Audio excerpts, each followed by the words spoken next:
Halo semuanya, perkenalkan nama aku Stella Kriandara Arifian dari NIM 23505010111111211. Saya Mahesa Pramantia Dewangga dengan NIM 2350501071111046.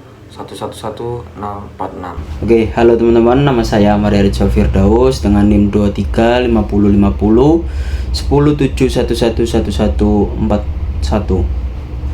Perkenalkan, nama saya Endra Buwanananda Saminata dengan NIM 2350501071111140.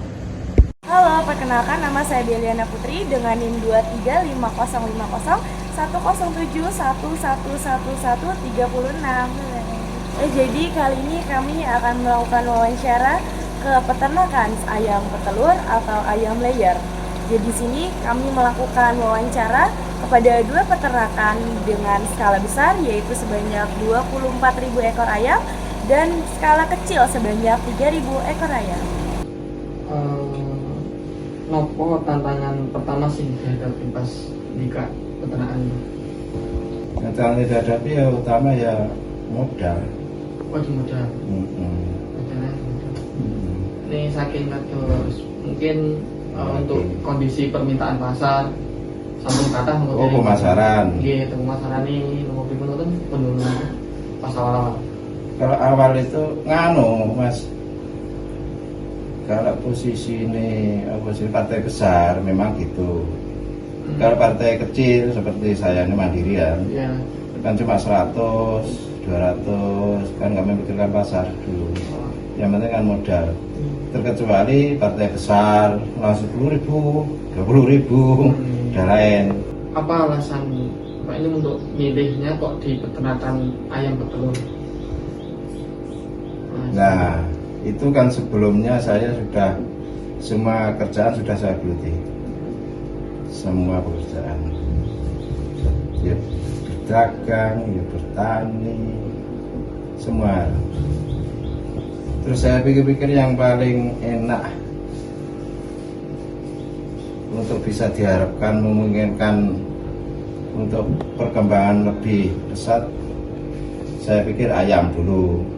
Terus ternyata ya Pengelolaan limbahnya sendiri di kandangnya Bapak atau di peternakan Bapak itu bagaimana?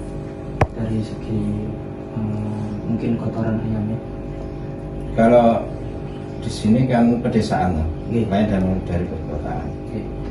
Kalau pedesaan banyak yang membutuhkan, lebih banyak yang membutuhkan daripada yang enggak kotoran.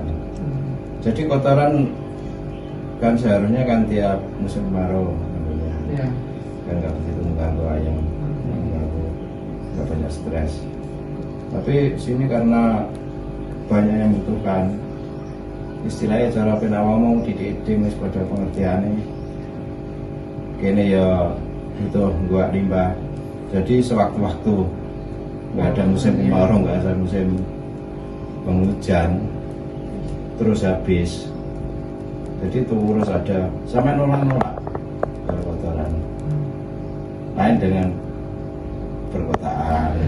Berapa rata-rata produksi telur hariannya di peternakan Bapak?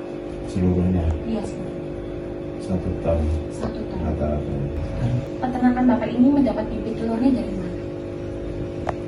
Oh, maksudnya DOC, Oh, dari Bibit DOC. ayam telur itu. DOC. DOC-nya.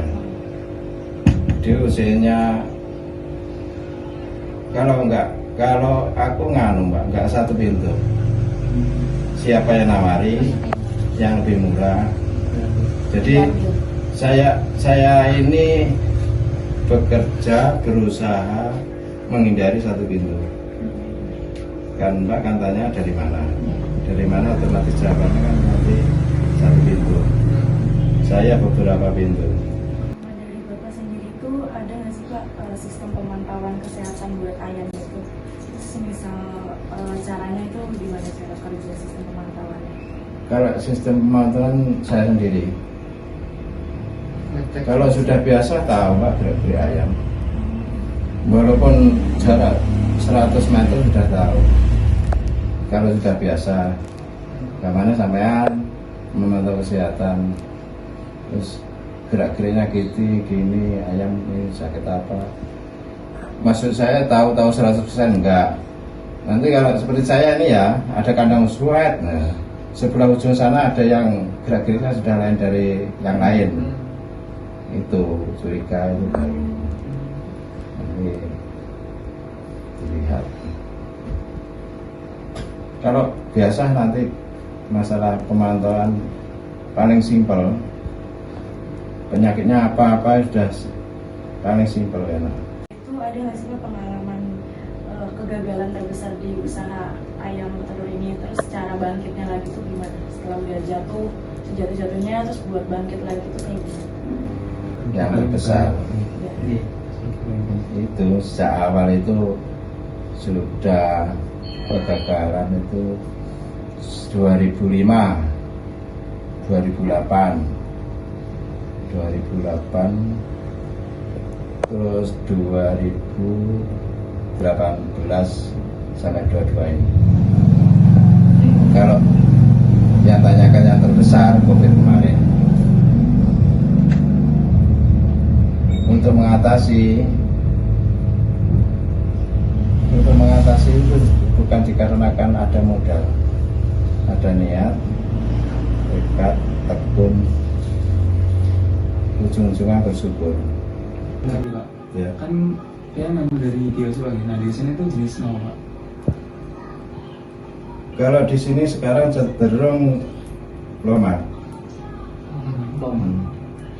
yang cocok loman.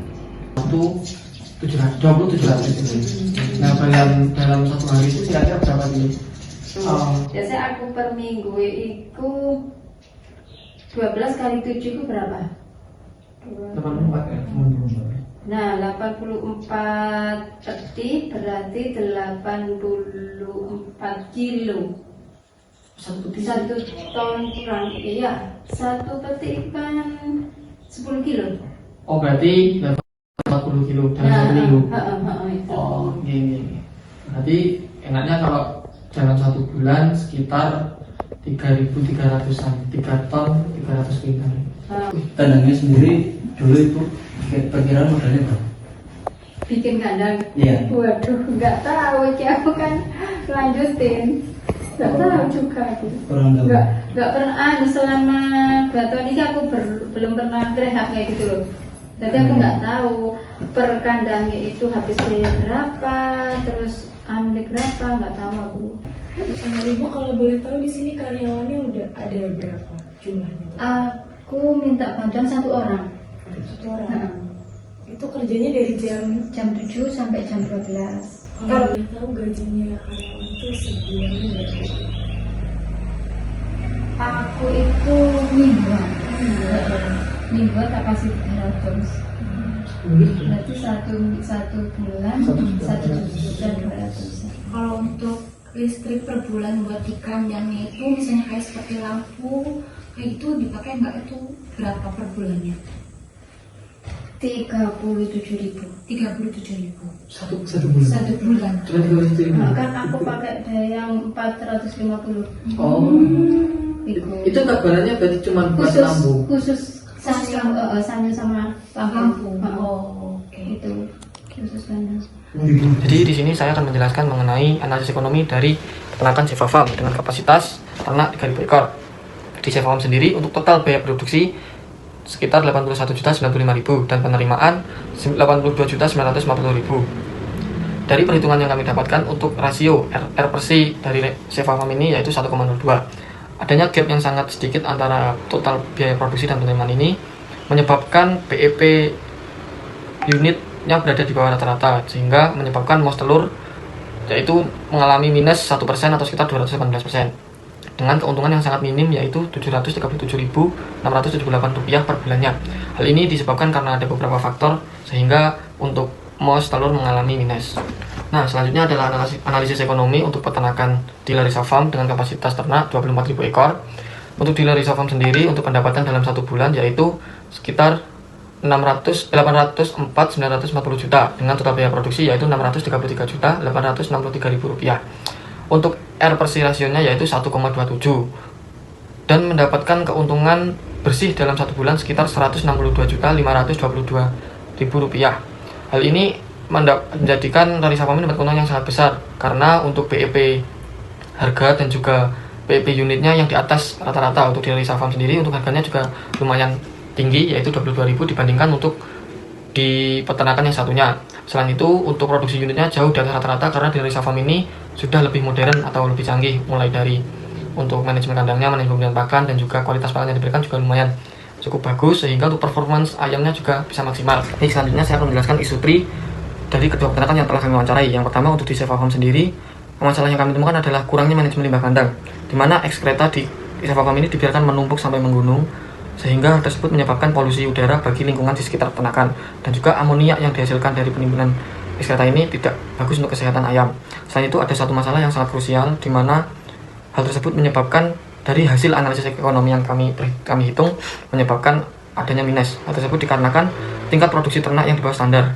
Hal ini dikarenakan untuk ayam yang dipelihara di Safa Farm pada saat ini itu seharusnya sudah di-afkir sejak beberapa bulan yang lalu, namun karena masih kurang siap dari peternak untuk melakukan pemeliharaan lagi, sehingga masih terus dipelihara saat ini. Dengan hal tersebut menyebabkan penurunan tingkat produksi atau performa dari ternak-ternak yang ada di sana. Dan juga selain itu adanya pemberian kualitas pakan yang kurang baik, karena di Safa Farm sendiri beliau menyatakan kalau untuk pengambilan kualitas pakannya mengambil 2 di bawah standar karena beliau lebih mementingkan harganya yang murah. Untuk di peternakan yang satunya di Larissa Farm menyatakan kami menemukan bahwa di sana biosecurity yang digunakan masih buruk atau kurang tepat. Kami menjumpai adanya predator dari luar yang bisa masuk seperti tikus, biawak, dan lain sebagainya. Dan itu juga tidak ada sanitasi di sekitar kandang. Jadi untuk di kedua peternakan bisa lebih memperhatikan tentang biosecurity dan juga manajemen mulai perkandangan, manajemen limbah, manajemen lingkungan lebih diperhatikan lagi agar performance dari ternak bisa maksimal. Jadi kesimpulannya dari dua peternakan yang kami amati, yang pertama untuk di peternakan kecil memang ada banyak perbedaan atau terjadi gap yang sangat jauh di keuntungan per bulannya. Namun yang sangat penting yang perlu diperhatikan oleh peternak yaitu tentang manajemen limbah, manajemen perkandangan, manajemen pemberian pakan, dan juga biosecurity yang harus lebih diperhatikan lagi agar menjaga produktivitas dari ternak tersebut bisa maksimal, sehingga apabila ternak tersebut bisa memproduksi atau performa yang bisa maksimal, maka keuntungan yang didapatkan juga akan lebih banyak. Sekian dari saya, ada kurang lebihnya mohon maaf. Assalamualaikum warahmatullahi wabarakatuh.